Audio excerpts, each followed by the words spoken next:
આપણી આજની આ ચર્ચામાં ખાસ આનંદરાથી એડવાઇઝરીના પીએમએસ ફંડના મેનેજર મયુર શાહ આપણી સાથે જોડાઈ ગયા છે. મયુરજી, ખૂબ ખૂબ સ્વાગત આપનું સીએનબીસી બજારમાં. અને સૌથી પહેલાં ચર્ચાની શરૂઆત એનાથી જ કરીએ. જો બજારની અંદર આજે જે લો આપણને બનતા દેખાયા છે, હાલની અંદર જે આપણે 22,500ની નજીકના જે એક શિખર બનતા જોયા, ત્યાંથી લગભગ 801 પોઈન્ટનો ઘટાડો આપણને બજારમાં આજના લો સુધીનો જોવા મળી ગયો છે. ખાસ કરીને આ સમય દરમિયાન જે સૌથી મોટી અફરાતફરી રહી એ મિડ કેપ અને સ્મોલ કેપની અંદર રહી છે. અને ખાસ કરીને આખા સમય દરમિયાન આપણને જોઈએ તો બેન્કિંગ સેક્ટર તરફથી થોડોક એક સપોર્ટ સારો એવો બજારને જોવા મળ્યો છે. ચૂંટણીની પણ જાહેરાત થઈ ગઈ છે. હવે આજનો દિવસ એવો છે કે પહેલી તબક્કાનું જે મતદાન થવાનું છે એના માટેનું નોટિફિકેશન આજે બહાર પડ્યું છે. કઈ રીતે હવે આ બધા ફેક્ટર્સને બજારની અંદર ખાસ આપણે ફેક્ટર ઇન કરવા જોઈએ?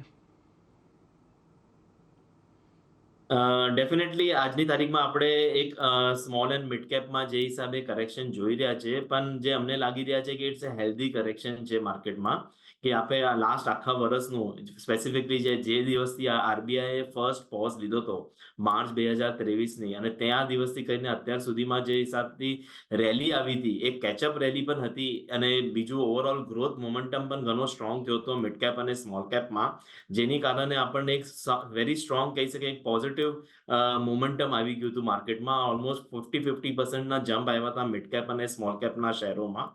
તો જ્યારે પણ આવું મોટું મૂવ આવે, એ મૂવ પછી એક નોર્મલ હેલ્ધી કરેક્શન અમે માની શકીએ કે ક્લોઝ ટુ અરાઉન્ડ 30% કરેક્શન થઈ શકે ઓફ ધ એન્ટાયર મૂવ. એટલે સમજો 50% અગર સમજો મૂવ આવી છે ઓન ધ અપસાઇડ, તો તમારું 50%નું 15% એટલે 15% જે છે એ નોર્મલી રીઝનેબલ કરેક્શન કહેવાય. એમાં કોઈ શોકિંગ એવું કંઈ આપણે એના માટે વધારે ચિંતા કરવાની જરૂરત નથી.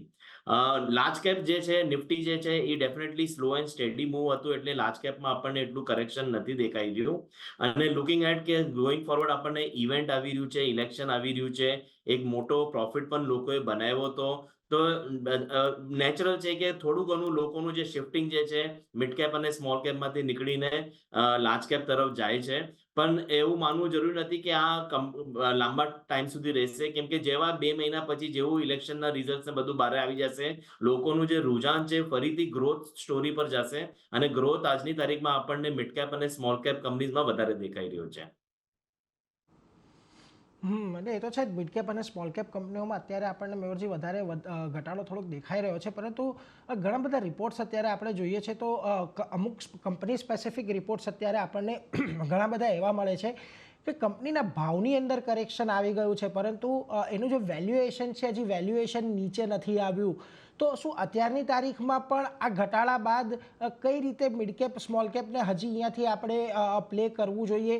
આ ઘટાડા બાદ અત્યારે કોઈક ફરી પાછું એડની કે આપણે થોડુંક એવરેજિંગ કરવાનો પ્રયત્ન અહીંયાથી કરવો જોઈએ, કે હજી થોડું ઘટાડો આવે એની તમે અત્યારે અપેક્ષા રાખી રહ્યા છો મિડ કેપ સ્મોલ કેપની અંદર ખાસ કરીને? ડેફિનેટલી જ્યારે પણ આવા કરેક્શન આવે છે, આ કરેક્શનને જે પણ ઇન્વેસ્ટર છે એઝ એન ઓપોર્ચ્યુનિટી તરીકે લઈ શકે છે, કે આ કરેક્શનમાં તમને રીસ્ટ્રક્ચરિંગ કરવાનો અને રીશફલિંગ કરવાનો પોર્ટફોલિયોનો ઓપોર્ચ્યુનિટી મળે છે. ઘણીવાર એવું થતું હોય છે કે એક મોમેન્ટમમાં બધું જ ચાલી જતું હોય છે, જેમાં ઘોડા સાથે આમ કહી શકે ને, જે કહેવત હોય કે બધું જ ચાલે છે અપસાઇડ પર. પણ આફ્ટર કરેક્શન આવ્યા પછી આપણે એમ જોઈ શકીએ છીએ કે જે સ્ટોકમાં આપણને કોન્ફિડન્સ ઓછો હતો, પણ એ સ્ટોક ચાલતો હતો અને હવે કરેક્શન આવી ગયો છે, ને એના સામે જે સ્ટોક નહોતો ચાલ્યો ને અત્યારે એ પણ આપણને રીઝનેબલ ભાવમાં કરેક્શન પછી મળે છે, તો લોકો એમાં શિફ્ટ કરી શકે છે. તો કરેક્શનને ઓપોર્ચ્યુનિટી તરીકે લેવું, ડેફિનેટલી એડિશન કરવાનું પણ ઓપોર્ચ્યુનિટી છે, કેમ કે એક હેલ્ધી કરેક્શન આપણે જોયો છે. કદાચ કરંટ લેવલથી આપણને 4-5% વધારે કરેક્શન આવી શકે છે મિડ કેપ અને સ્મોલ કેપના ઇન્ડેક્સ પોઈન્ટ ઓફ વ્યૂથી જોઈએ, પણ ત્યાં આપણને લાગે છે કે વેલ્યુએશન ઘણો રીઝનેબલ બની જશે.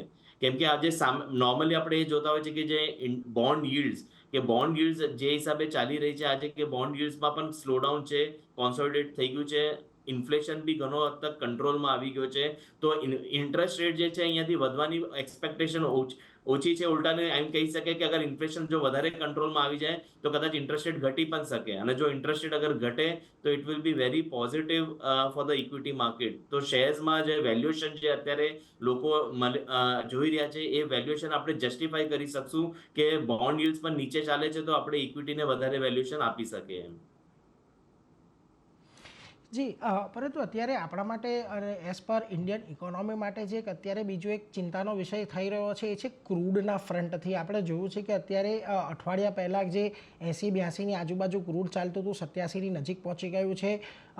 મોટે ભાગે આની અંદરના રીઝન્સ તો પોલિટિકલ વધારે છે, પરંતુ ખાસ કરીને અહીંયા જે ઓઇલ પ્રોડ્યુસિંગ કન્ટ્રીઝ છે ત્યાં આગળથી સપ્લાયની થોડીક શોર્ટેજ અહીંયાથી આવી રહી છે. તમને લાગે છે કે આ શોર્ટેજના જે રીઝન અત્યારે આપવામાં આવી રહ્યા છે કન્ટ્રીઝ દ્વારા એ થોડો લાંબા આ શોર્ટેજ રહેશે, અને ખાસ કરીને કેટલી લાંબી આ રેલી હજી તમને અપેક્ષિત રાખી રહ્યા છો? કારણ કે જેટલો સમય ક્રૂડ ઉપર રહેશે એટલું જ ઇકોનોમી માટે અને ખાસ કરીને અન્ય લોકો માટે પણ એક ચિંતાનો વિષય આવનારા સમયની અંદર બની શકે છે. ડેફિનેટલી ઇન્ડિયા માટે ક્રૂડ બાસ્કેટ જે છે, ક્રૂડ અને કોલ આ બંને બહુ મોટા ફેક્ટર્સ છે, કેમ કે ઓલમોસ્ટ આમ કહી શકીએ કે 80% ઓફ ધ આપણું એનર્જી બિલ જે છે એ ક્રૂડ અને કોલના લીધે આવે છે. તો જ્યારે બી ક્રૂડમાં બહુ મોટો ફાસ્ટ સ્વિંગ અપસાઇડ પર આવે છે અને જેમ જેમ એ ટ્રિપલ ડિજિટના નજીક પહોંચવાની કોશિશ કરે છે, તો ઇન્ડિયન માર્કેટમાં એનો આપણને એક નેગેટિવ ઇમ્પેક્ટ દેખાય છે. એનું કારણ ડેફિનેટલી એ છે કે ક્રૂડના વધવાના કારણે ડેફિનેટલી એક ઇન્ફ્લેશનરી પ્રેશર આવી શકે એમ છે. પણ આપણે જે લાસ્ટ 2 વર્ષનું જે આપણે ઇવેન્ટ જોયા કે આટલા જીઓપોલિટિકલ ટેન્શન જે થયું હતું ગ્લોબલ માર્કેટમાં, એના લીધે જે overall I can say develop માર્કેટમાં તો ઘણો પ્રેશર હતો, ટેન્શન હતું કે આ ક્રૂડ પ્રાઇસીસ જે હિસાબે વધી રહ્યા હતા. પણ ઇન્ડિયન માર્કેટે, ઇન્ડિયન ગવર્મેન્ટે સ્પેસિફિકલી એમ કહી શકે કે એક ડિપ્લોમેટિક સ્ટેન્ડ લઈને એન્શ્યોર કર્યું હતું કે જે આપણને જે ક્રૂડની જે સપ્લાય આવતી હોય અને આપણને જે ક્રૂડનો જે કોસ્ટ લાગે છે એ એક રીઝનેબલ લેવલ પર મળે. તો ગોઈંગ ફોરવર્ડ પણ અમારી ધારણા એવી રીતે જ હશે કે ભલે આપણને અત્યારે થોડું સપ્લાય ચેલેન્જ છે, જીઓપોલિટિકલ ઇશ્યુ હજી પણ ચાલી રહ્યું છે, પોલિટિકલી થોડું કનેક્ટેડ છે આ બધું ક્રૂડનું પ્રાઇસ મૂવમેન્ટ, પણ અગર જો India continues to have a very good trade relationship બધા બીજા કન્ટ્રીઓ સાથે, તો ડેફિનેટલી આપણે આપણા ક્રૂડનું જે બિલ જે છે એ આપણે કંટ્રોલમાં રાખી શકીએ છીએ અને આપણા અહીંયા મોંઘવારી કદાચ એટલી નહીં વધે જે કદાચ ડેવલપ માર્કેટમાં વધે. અને અત્યારના જે ડેટા પોઈન્ટ્સ આપણે જોઈ રહ્યા છીએ કે ક્રૂડનું વધવાનું એ પણ કારણ હોઈ શકે કે જે આપણે યુએસ માર્કેટ અને ચાઇના માર્કેટમાં ધાર્યા કરતા થોડાક નંબર્સ સારા આવ્યા છે, તો એના લીધે પણ કદાચ મોમેન્ટમ જરાક સ્ટ્રોંગ બન્યું હશે ક્રૂડમાં.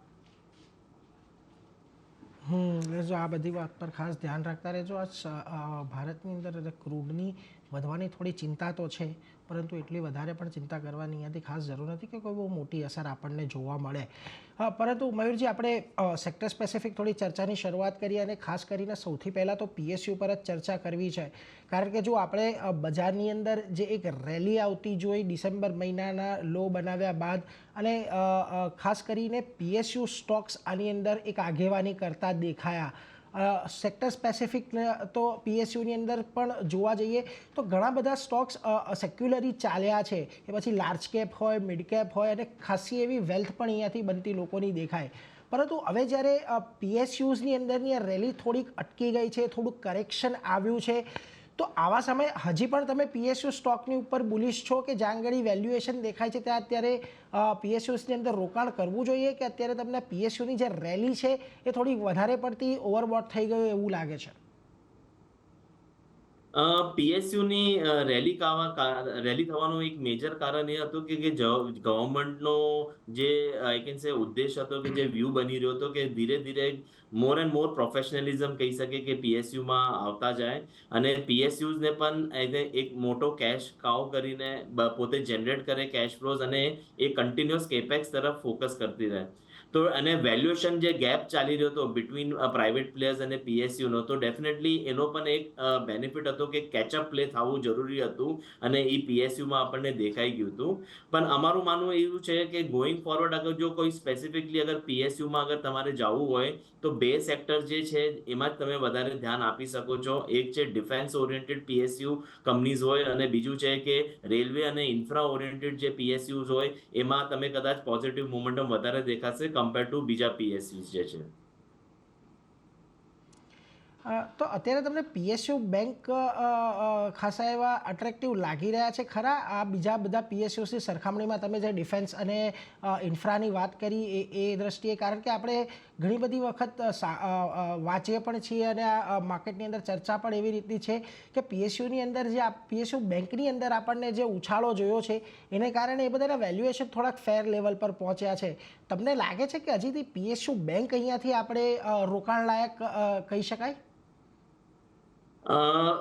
અમુક વેરી સ્પેસિફિક અગર અમુક જે પીએસયુ બેંક છે definitely they are competing with the private banks. એટલે જે પણ પીએસયુ બેંક્સ આજની તારીખમાં પોતાને એક ટેકનોલોજી ફ્રન્ટ અને ડિજિટલ ફ્રન્ટ પર આગળ વધી ગયું છે એન્ડ દે આર એટ પાર, એમ કહી શકે. જે પ્રાઇવેટ પ્લેયર્સ લોકો પાસે જે હિસાબે ઓપરેટિંગ એફિશિયન્સી આવી હતી because of the use of technology, તો જે પણ મોટી પીએસયુસ છે અને જે ટેકનોલોજી ડ્રીવન આગળ વધી રહી છે, ડિજિટલાઇઝેશન મોડ પર વધી રહ્યું છે, એ પીએસયુસમાં ડેફિનેટલી તમને મોમેન્ટમ સારું દેખાશે કમ્પેર ટુ બીજા પ્લેયર્સ જે છે. અને બીજી તરફ આપણે જ્યારે બેન્કિંગની જ વાત કરીએ છીએ ત્યારે હંમેશા આપણે એ પણ વાત કરતા હોઈએ છીએ કે પીએસયુ બેંકની સરખામણીમાં એટલે આપણને જેટલી તેજી પીએસયુ બેંકમાં જોવા મળી છે એટલી પ્રાઇવેટ સેક્ટરની બેંકોમાં જોવા અત્યાર સુધી નથી મળી. અને આપણે છેલ્લા કેટલા વખતથી જોઈએ છીએ કે ત્યાં પણ એક રેન્જની અંદર અહીંયા કારોબાર થઈ રહ્યો છે. લાગે છે કે અત્યારે અહીંયાથી શિફ્ટ થવું હોય પીએસયુ બેંકથી તો એક ખાસ કરીને જે લાર્જ કેપ પ્રાઇવેટ બેંક્સ છે કે ખાનગી સેક્ટરની જે બેંકો છે એની અંદર અત્યારે ખાસ નજર રાખવી જોઈએ? ઓવરઓલ બેન્કિંગ સેક્ટરને આજની તારીખમાં જોઈએ તો આપણે અગર હિસ્ટોરિકલી જોશું ને, જ્યારે બી માર્કેટમાં ઇન્ટરેસ્ટ રેટ વધવાનો ટ્રેન્ડ હોય છે ને એ ટાઈમે બેન્કોનું પરફોર્મન્સ સારું આવતું હોય છે, કેમ કે એ લોકોનું નેટ ઇન્ટરેસ્ટ માર્જિન એ બધા પીરિયડ્સમાં સારું આવતું હોય છે. પણ આજની તારીખમાં તમે જોશો તો ઇન્ટરેસ્ટ રેટ જે છે હોલ્ડ થઈ ગયા છે, કોન્સોલિડેટ થઈ ગયા છે, અને પોસિબિલિટી છે અગર જો ઇન્ફ્લેશન અગર જો કંટ્રોલમાં રહે અને નીચે આવે તો ઇન્ટરેસ્ટ રેટ અહીંયાથી પડી પણ શકે છે. બીજો પણ એક કારણ છે કે આપણો જે ફિસ્કલ ડેફિસિટ છે એ ઘણો કંટ્રોલમાં છે અને કદાચ જે ટાર્ગેટેડ ફિસ્કલ ડેફિસિટ હતું ગવર્મેન્ટનું એના કરતાં ફિસ્કલ ડેફિસિટ જરાક ઓછું પણ આવી શકે છે. તો ઓવરઓલ આપણને એવું લાગતું નથી કે અહીંયાથી ઇન્ટરેસ્ટ રેટ બહુ વધારે વધે અને કોન્સોલિડેટ ફેઝમાં આવી ગયા છે. તો હવે અહીંયાથી જે બેંકો માટે એક ચેલેન્જ જે છે એ પ્યોરલી ક્રેડિટ ગ્રોથનો છે, કે જે ક્રેડિટ ગ્રોથ જે છે આજની તારીખમાં રીઝનેબલ છે પણ બહુ વધારે પણ નથી કે જેના હિસાબે આપણે કહી શકીએ કે આમાં તમને રેલી મળશે કરીને. તો ઓવરઓલ અગર તમે એમ જોશો આજની તારીખમાં જે બેન્કિંગ સેક્ટર છે it would be an average market performer and not an outperformer. તો એ પ્રમાણે અગર આપણે જોઈએ તો કદાચ આપણો એલોકેશન ટુવર્ડ્સ બેન્કિંગ સેક્ટરમાં અગર આપણને રાખવો બી છે તો કદાચ 10% થી 15% સુધી રાખો, દેટ્સ ઇનફ. એનાથી વધારે રાખવાની જરૂરત નથી. ભલે ઇન્ડેક્સમાં કદાચ આપણને 30-35% એલોકેશન મળે છે, but we will be comfortable 10% થી 15% તમે રાખી શકો એલોકેશન. તો પછી આ ક્રેડિટ ગ્રોથની અસર આપણને, તમે જેમ કહી રહ્યા છો કે ક્રેડિટ ગ્રોથ થોડોક મોડરેટ રહ્યો છે, તો એની અસર આપણને એનબીએફસીસ પર પણ આવવાની. તો એનબીએફસીસ માટે અત્યારે બીજી સમસ્યા થોડી એ પણ મયુરજી જોવા મળી છે કે આરબીઆઈ જે રીતથી પ્રોએક્ટિવ થઈ રહી છે કન્ઝ્યુમર્સના ફાયદા માટે, એનાથી થોડી ઘણી એનબીએફસીસના કારોબાર પર પણ અસર આવી છે. એટલે જ્યાં ઘડી એવા કોઈ જે એનબીએફસીસ લાર્જ કેપ છે જે સારી રીતે કામ કરી રહી છે એમને તો તકલીફ નથી, પરંતુ અન્ય જે એનબીએફસીસ છે કે જ્યાં ઘડી થોડી ઢીલી ઢાલું કામકાજ ચાલતું હતું ત્યાં ઘડી હવે અત્યારે એમણે પણ થોડી કડકાઈ આવી ગઈ છે. હવે આવી પરિસ્થિતિની અંદર એનબીએફસી એઝ અ સેક્ટર હજી રોકાણ લાયક છે ખરું?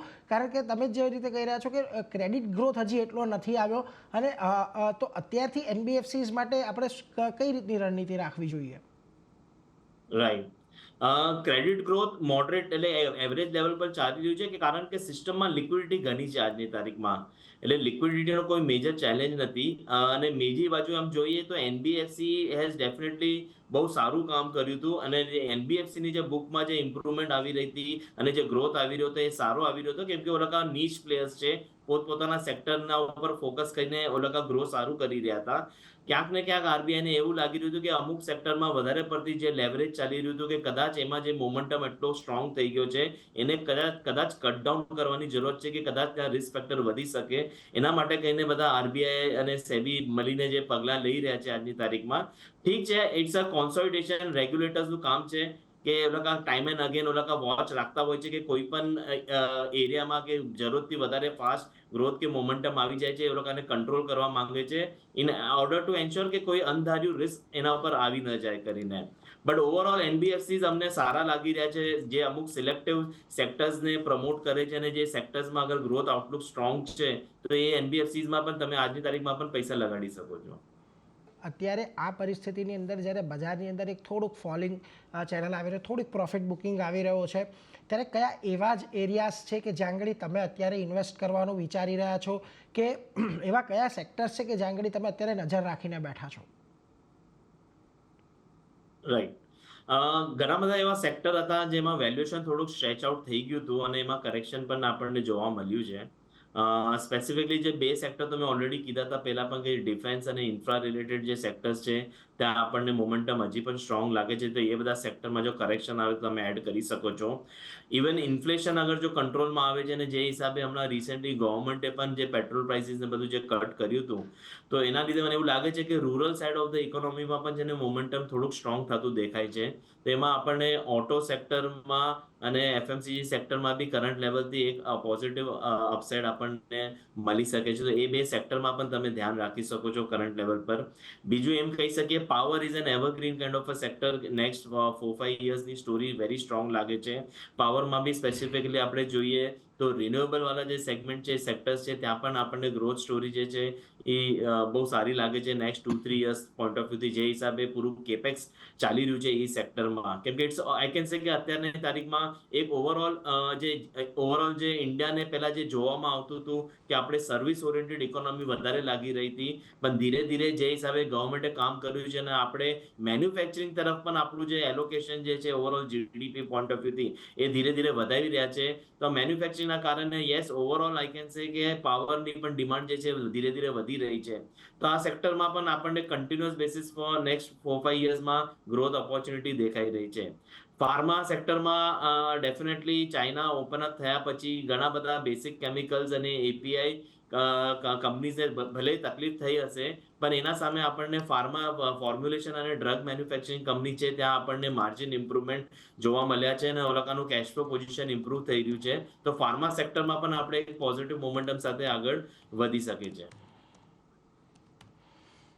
એટલે જુઓ, ખાસ કરીને અત્યારે આપણને ઇન્ફ્રા છે, ડિફેન્સ છે, ફાર્મા, ઓટો, એફએમસીજી, આ બધા સેક્ટર પર એક ખાસ નજર રાખવાની છે. અહીંયા કોઈ આપણને ઘટાડો મળે તો આપણે અહીંયા ચોક્કસથી રોકાણ કરી શકીએ છીએ.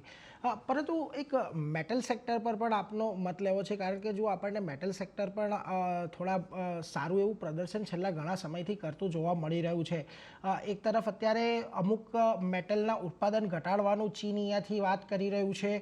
એને જ કારણે આપણે જોઈએ છે કે ઇન્ટરનેશનલ બજારની અંદર પણ જે બેઝ મેટલ્સ છે એના ભાવની અંદર થોડોક ઉછાળો જોવા મળ્યો છે. તો આ આખી સિચ્યુએશનનો ફરી એક વખત ભારતની મેટલ કંપનીઓને અહીંયાથી ફાયદો મળતો દેખાશે. તો શું અત્યારે સારો સમય છે મેટલની અંદર રોકાણ કરવાનો, કે હજી થોડી આ સાયકલ અત્યારે અપર સાઇડ પર હોય તો પછી થોડી નીચે આવવાની રાહ જોવી જોઈએ? એઝ અ ફંડ મેનેજર અમે મેટલ સાયકલને સાયક્લિકલ તરીકે ગણતા હોય છે ઓવરઓલ ઇન્ડસ્ટ્રીને, અને આમાં લોંગ ટર્મ ઇન્વેસ્ટમેન્ટ તરીકે અમે આમાં ઇન્વેસ્ટમેન્ટ નથી કરતા.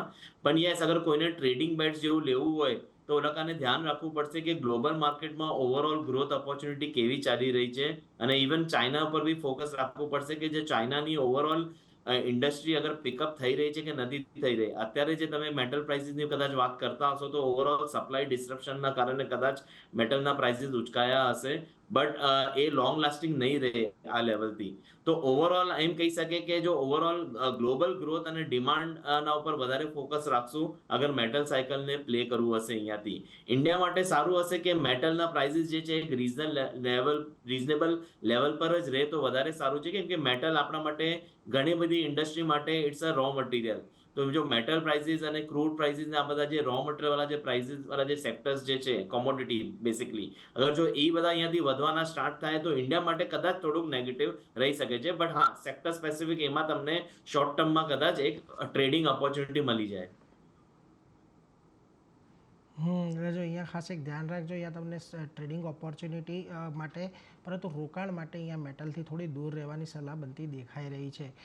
પરંતુ આપણે જોયું છે કે જે હોટલ ઇન્ડસ્ટ્રી છે કે પછી એવિએશન ઇન્ડસ્ટ્રીઝ છે કે જે ટુરિઝમ અને એની સાથે જોડાયેલી છે, ત્યાં પણ એક સારું એવું બઝઅપ આપણે જોયું હતું. જો આ સેક્ટરની અંદર અહીંયા જે શેર્સની અંદર જે ભાવ વધી ગયા હતા, અહીંયા કોઈ મિનિંગફુલ કે થોડું ઘણું કરેક્શન આવે તો આ બધા સેક્ટર અત્યારે ધ્યાનમાં રાખવા જોઈએ ખરા? કોવિડ પછી એમ કહી શકીએ કે લગભગ દોઢેક વર્ષ પછી આપણને એક પેન્ટઅપ ડિમાન્ડ બહુ સ્ટ્રોંગ દેખાઈ રહી હતી. ઓવરઓલ બિઝનેસ મોમેન્ટમ અને લોકોનું જે અવર-જવર જે હતું એ ડેફિનેટલી સ્ટાર્ટ થઈ ગયું હતું અને ટુરિઝમમાં ડેફિનેટલી ઘણો ફરક પડ્યો છે. લોકો બહાર નીકળ્યા છે. મનીની કોઈ શોર્ટેજ નથી. લિક્વિડિટી સિસ્ટમમાં ઓવરઓલ સારી ચાલી રહી છે. તો આ સેક્ટર જે છે એમાં ડેફિનેટલી તમારું મોમેન્ટમ અહીંયાથી કન્ટિન્યુ રહી શકે છે. હોઈ શકે કે હવે તમારો જે ગ્રોથ જે છે એ તમારા માટે જરાક ચેલેન્જિંગ થઈ શકે છે, કેમ કે એનો બેઝ જે છે અત્યારે જે ઓવરઓલ ટર્નઓવર પર જે બધી આ ટુરિઝમ અને હોટેલ ઇન્ડસ્ટ્રી વાળી જે કંપનીઓ જે છે એ જે એક લેવલ પર આપણને સેલ્સ ફિગર પર પહોંચી ગયા છે, હવે એ લેવલથી પણ હજી વધારે ગ્રોથ કરવા માટે ડેફિનેટલી ક્યાંક ને ક્યાંક ઓલોકાને કેપેક્સ લેડ ગ્રોથ લાગશે કે કદાચ ઓલોકાનું બિઝનેસ જે છે એ આઈ કેન સે કેપેસિટી જે છે એ ક્યાંક ને ક્યાંક વધારવી પડશે કે એક ફાસ્ટર ગ્રોથ વધારે મળી શકે. બટ ઓવરઓલ યસ, સેટઅપ સારું છે. આજની તારીખમાં કોઈ પ્રોબ્લેમ નથી. કરેક્શન અગર જો આવા બધા સ્ટોક્સમાં આવે તો તમે ઇન્વેસ્ટમેન્ટ ડેફિનેટલી કરી શકો છો. એટલે જો આ બધા સ્ટોકમાં ઘટાડે ખરીદારીની સલાહ અત્યારે બનતી દેખાઈ રહી છે. પરંતુ એ સાથે જ મયુરજી, ઘણો આભાર, તમે અમારી સાથે જોડાયા અને આ સમગ્ર ચર્ચા બજાર પર અને અન્ય સેક્ટર્સ પર કરી એ માટે આભાર. Thank you. તો હાલ બસ આ રજૂઆતમાં આટલું જ. મને આપજો રજા, પરંતુ અન્ય અપડેટ માટે આપ જોતા રહો CNBC બજાર. નમસ્કાર.